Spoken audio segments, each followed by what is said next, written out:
audience. It's quite what? It's quite an audience, a big It's quite an audience, yeah. Yeah. My God, my chair is too high for me. Yeah, I have about 5 years ago, and also on a school trip. Oh really? On a school trip? Yeah, we did a school trip. Were you a student or? Yeah. We did it at Frank's house. Oh nice. Did you like it? Yeah, I love it. I want to, I want to get walking around. Yeah. And this is the first time here in the Netherlands at the Comic Con, right? It is, yeah. Oh nice. And how do you feel about it today? Good. I'm looking forward to meeting everybody. Oh. Have you already done a photo booth? Okay. No, that's yet to be done. All right. I also love all the costumes staring back at me. This one in particular. Which one in particular? The eye mask with the... the eye match with the red eye. Yeah. It really stands out. Yeah. Have you ever seen yourself today? No? What do you mean? Somebody cosplaying as you, from Doctor Who or Serpent. Actually, there's a video game that I do called Xenoblade Chronicles, and there's loads. I've actually seen my first cosplay as Melia Antiqua. Wait, is there anybody in the audience right now who's cosplaying as Clara Oswald or somebody from The Sandman? Because I believe I saw a Clara walking here around today. You saw a Clara. I saw a Clara. I saw a Clara walking around. Because what's it like for you, being in Doctor Who, Captain America, so much pop culture that you did? Yeah. I mean, I love that space, that genre, which is great as an actor because I feel like, you know, so much of it is quite like heightened in like theatre, and you get to tell these epic adventure, like storytelling. It's like you're not really limited in the kind of the real world, which is what I quite like, to not be limited in the real world. Because it has ended right now, of course, your run on Doctor Who, or maybe you can return, but would you, how does it feel for you to look back at something like Doctor Who? Oh, great. I mean, you know, it's like Stephen Moffat always said to me, he's like, you'll remember this, like you'll look back at this time like in your 60s.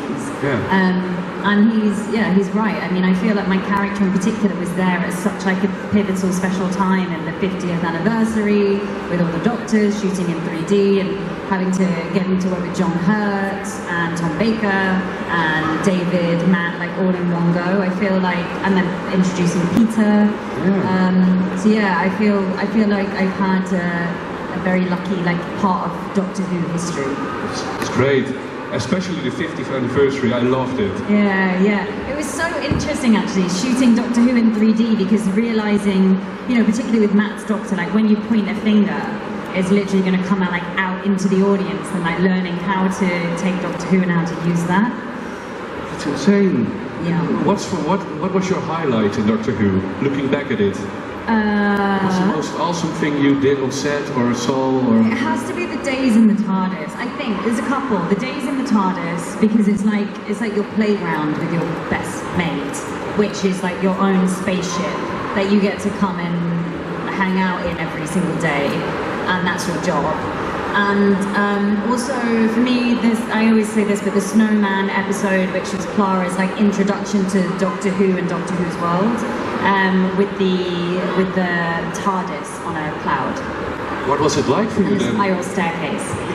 But what was it like for you then, walking into the TARDIS for the first time? Oh, just cool, just great. You're like, okay, this is the like beginnings are very exciting, and that's how it felt to me. It was like this is the beginning of adventure. Well, you are in the MCU.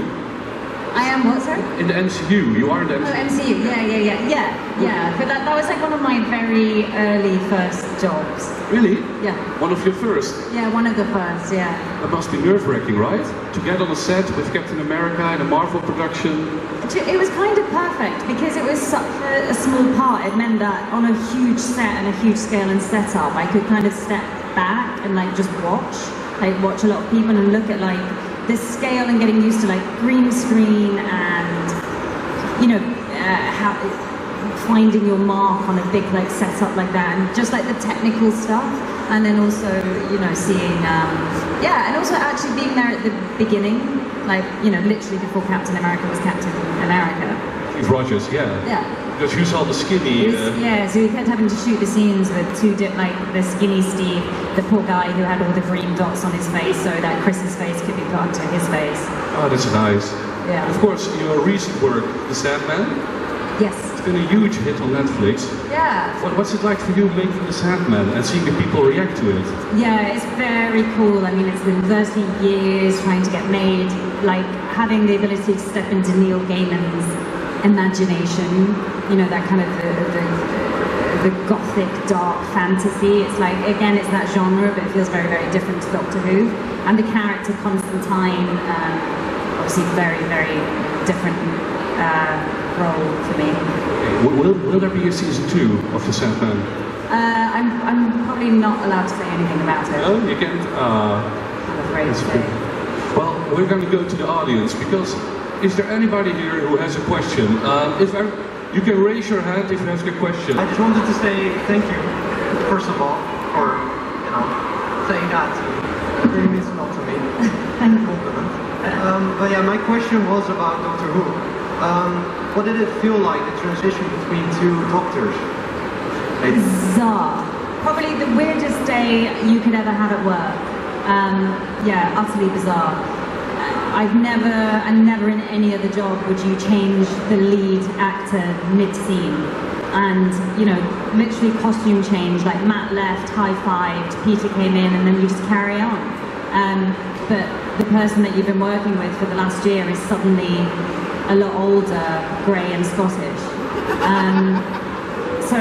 And then you just carry on. It's very, yeah, there's no other show like it, but it was really unusual.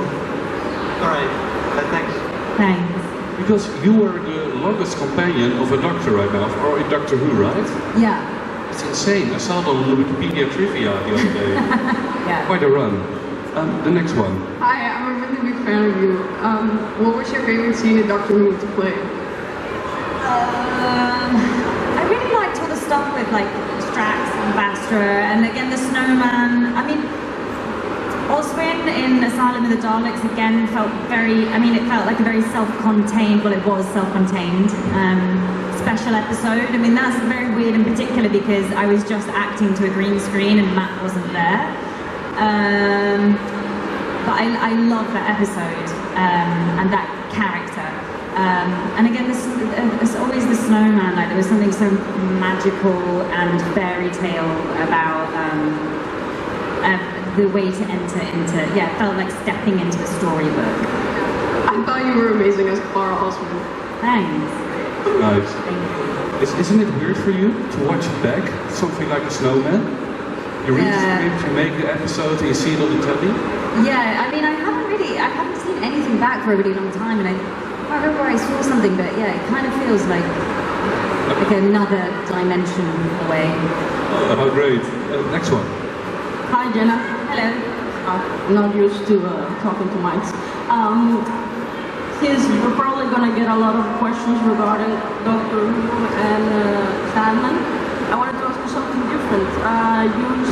You recently finished filming Wilderness, and I wanted to know how was it for you to film in nature, and also what can you tell us about it? Because it's going to be a long time, I think, before we get to see it. Yeah, Wilderness, that's a series that's going to be out next year on Amazon. It's about a woman trying to kill her husband. Filming in nature was amazing, like the Grand Canyon and the scale, but we also had, whilst we were there, we also shot in New York and Las Vegas. So we had this kind of like amazing, epic, you know, standing on the cliff edges of the Grand Canyon, like incredible. But then it was like Las Vegas and the lights and night shoots, and so it was like the visceral polar opposites. Well, thank you. It's a true fan. Because do you have other projects which are coming up? Or only Wilderness? Wilderness, a film and a play. Oh, no way, a play in the West End. Yeah. Oh, in London. Yeah, I'm literally learning my lines in between signing autographs. I saw you backstage. I was like, I'm not going to disturb you. Right. I'm so terrified to say anything remotely Sandman related. Maybe, perhaps, ask Neil Gaiman, ask Netflix, or ask Warner Brothers, or DC Comics, or all the other people that make it. Ask Tom Sturridge. I'll try. Nice. Don't ask me. Hi. So you already mentioned a bit about what it is like to step into Neil Gaiman's story, and I mean you already did that before in Doctor Who with Nightmare Silver. Could you recognize some of the flair of going back into one of his stories, going back into Sandman? Kind of. I mean, I feel like Sandman again is visually such its own beast. But yeah, like I mean, Nightmare Silver I think was one of my first Clara episodes that I shot.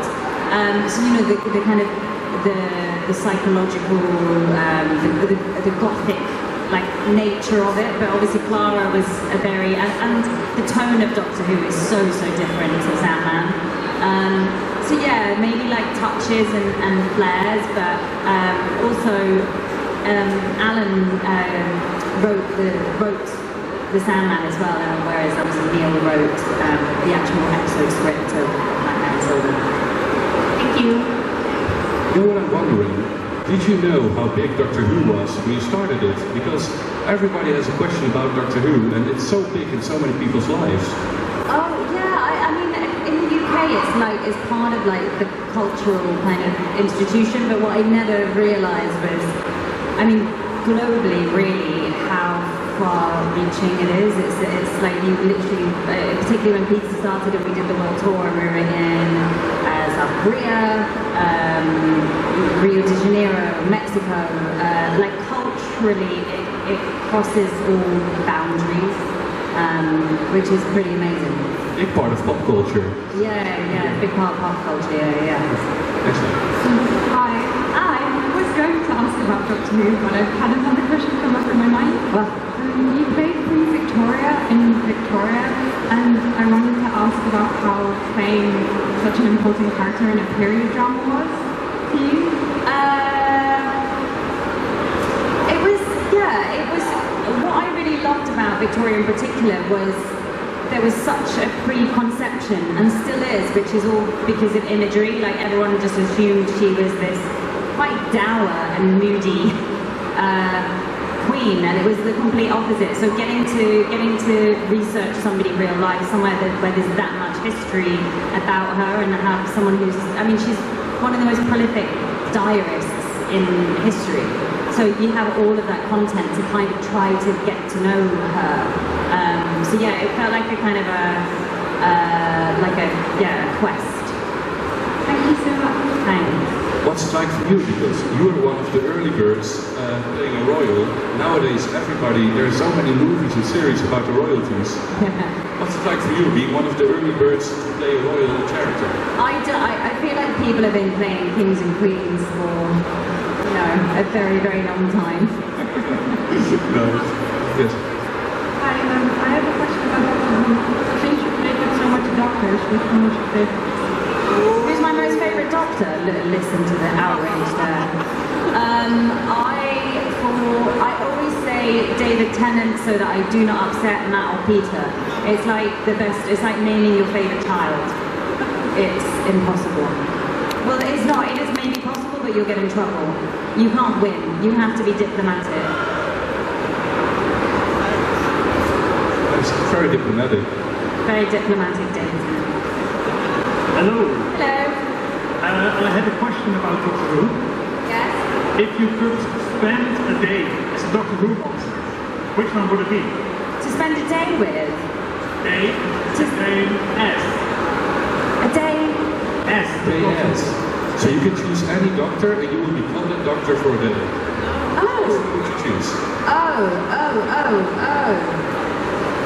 So I would become a doctor for a You day? become that doctor, the doctor that you choose, right? That's the...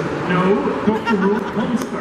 A Doctor Who monster. What you said. Okay. Sorry. If I could become a Doctor Who monster for a day,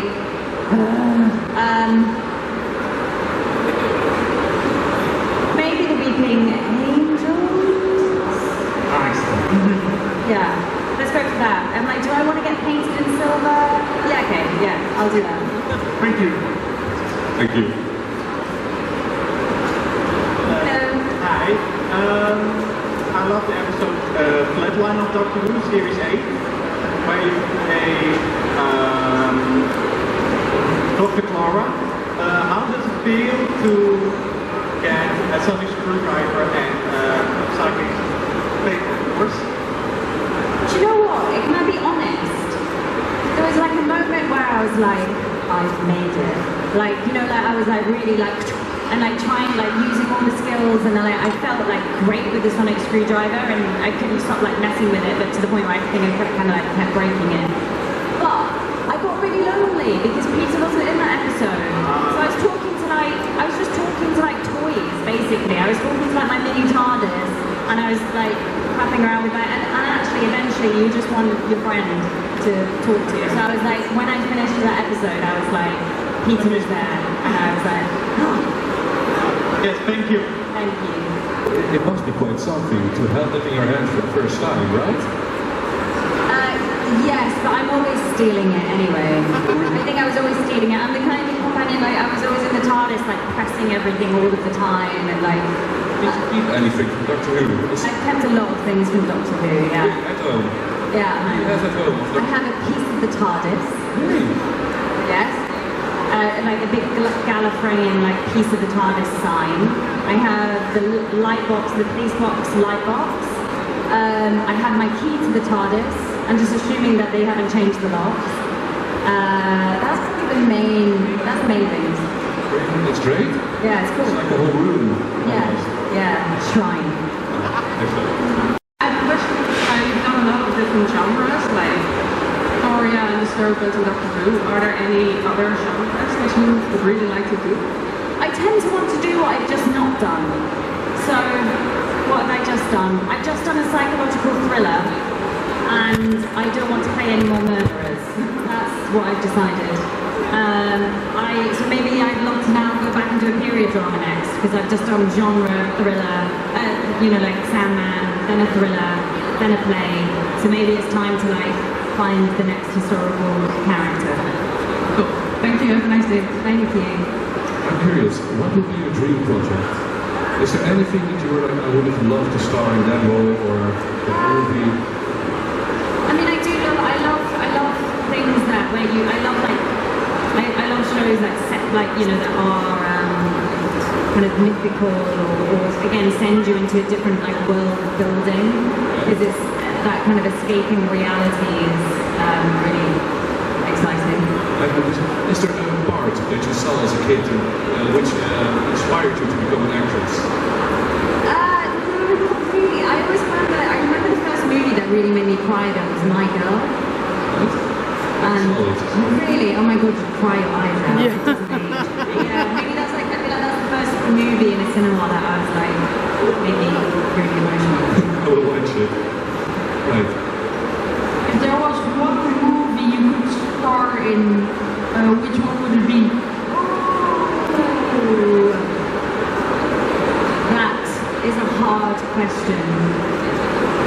One of my favourite, this is like an old movie, but there's an old movie, there's Bringing Up Baby and Betty Blue, which are like two old movies that I love.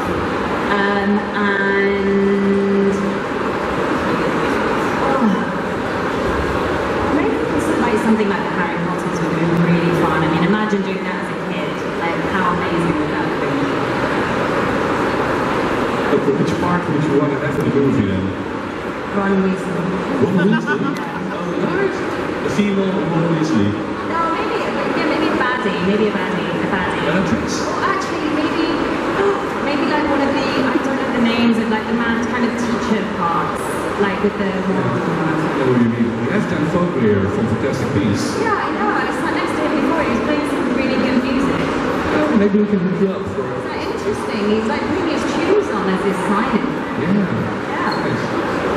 Hi, thank you so much for being here this weekend. I've been a fan of Victoria for a while, and I was wondering if the chapter Victoria closed, or are you doing any more? I'm not sure. But in the meantime, I'm aging. And that's a good thing, because I think the next part of Victoria, I was supposed to have about 12 children. So, you know, it's something that we could then pick up, but we shall see. Thank you. I was wondering, this is more general question, what is your most favorite moment ever, like just makes you laugh when you think about it?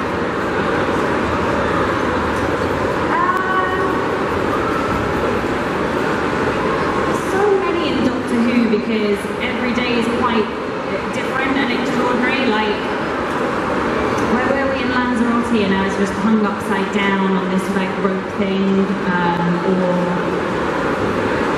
like in the first thing in Doctor Who with Matt trying to shove me through a window with my bustle and my bustle got stuck, and like, you know, it's kind of, you're either doing something like really action and cool or adventure, or it's just the two of you in the TARDIS. It's like there's so many little moments like that and it's very hard to, like the Doctor Who 50th in particular always had that feeling like we're this was a real, we're part of something really special and integral, and it was everybody's birthday all the time on that, so it was like cake and like celebration all the time.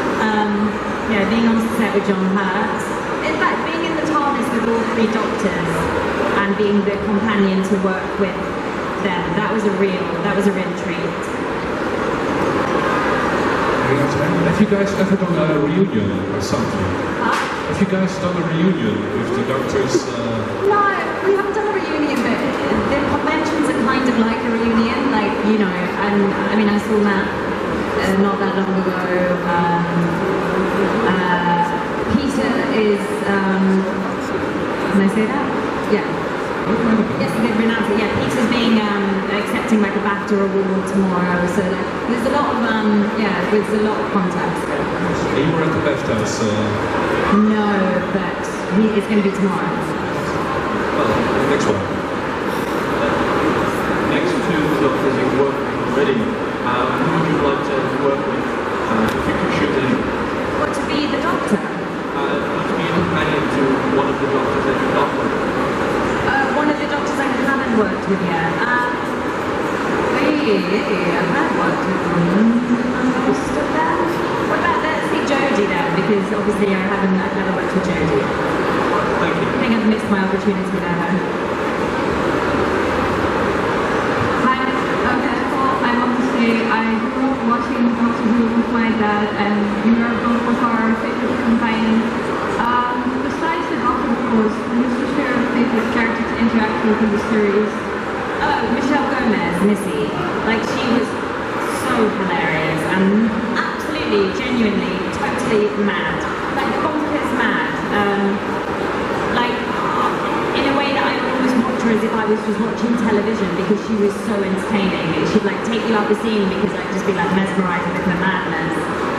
So yeah, Michelle Gomez, like completely unpredictable, barking mad. Comics? Is there any chance that you want to work with Marvel? Yeah, it's always characters and scripts, and if there's something like interesting and intriguing there, like again, what I love about this genre in particular is you can play quite like heightened, stylized, theatrical roles within that universe, whilst it's still being very contemporary or very, like I love the kind of, it's quite boundless. So yeah, that's the particular joy of the genre. It's always character based. My question is, what was your favorite character to play and why? They've all become my favourites while I'm doing them, and it's very, I think, like Clara, for the nature of the adventure of the storytelling, and it really gets into your heart, and I think it's the, you know, like saving the world like every single week on this mad adventure with you and your friend who's the alien.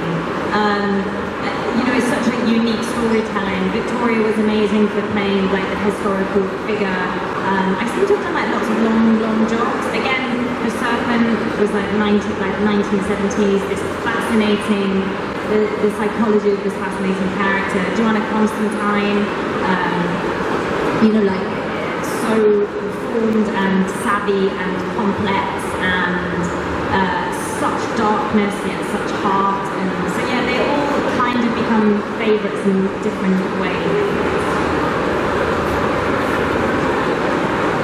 I'm just curious, because in your upcoming projects, what are you going to lay down? For the stage, for West End? On the stage? Yeah. It's kind of like It's a kind of like a rom-com. A rom-com? Yeah, it's like a rom-com on stage. Oh, really? Yeah, and it's about it's about a word limit. So a law comes in where you only get 140 words a day, and you see how this relationship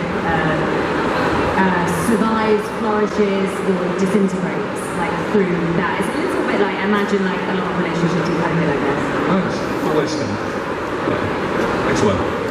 Hi, I hope you're doing well. I have a question about your acting. How would you say your process is like, and what do you like most about it?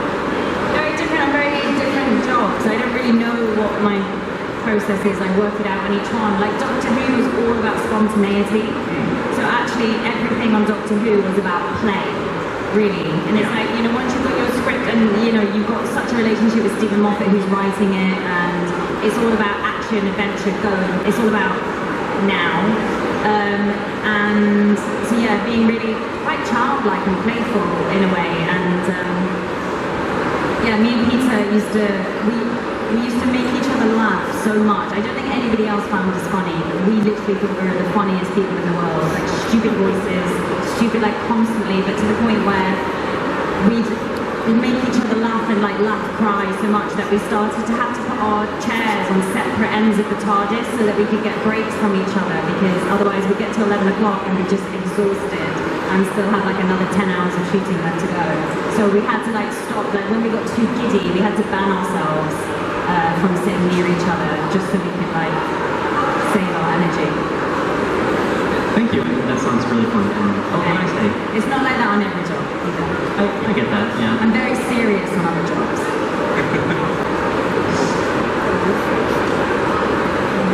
Hello. Hello. Talk about spontaneity? I don't know. Some actors and actresses can improvise a little bit, and that gets in the final cut. Regarding Doctor Who, are there any bits that you were able to improvise that you look back upon? It's like, yeah, that was good. I don't remember, but what I would say is you would think it's the kind of show where you would need to, or it would benefit from, but actually Stephen's writing was so like, I mean, it was so rhythmical and so sharp and so great that you kind of didn't want to mess with it, because it was all peppered and everything was in there, and it was so succinct and clever and full of heart, with never being like sentimental. And so yeah, like you would think so, but you actually didn't need it. The only things you need to improvise is like doctor.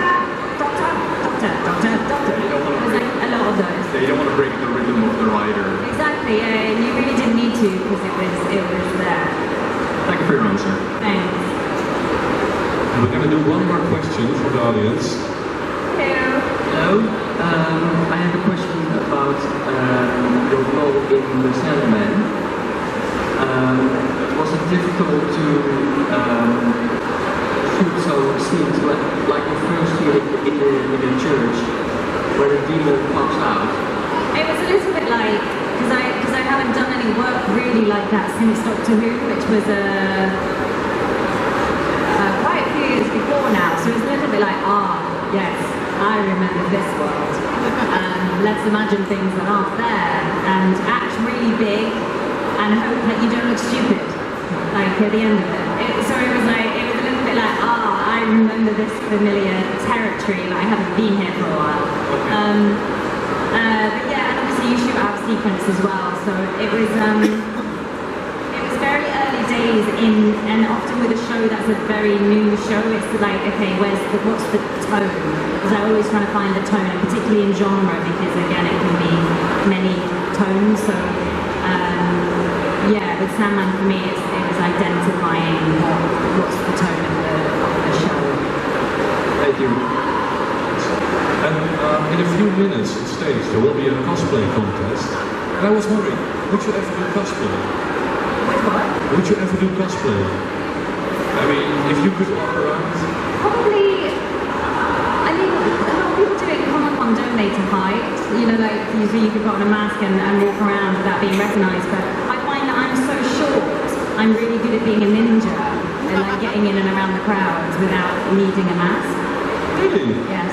So who knows, maybe we can see you walking around today. Just Oh yeah, you definitely will do. I mean, you actually can't miss me in this fur jacket anyway, so I'm kind of a little bit in cosplay. I don't know what I've come as. well, it has been amazing. Thank you for the time. Everybody, give it up for Jenna.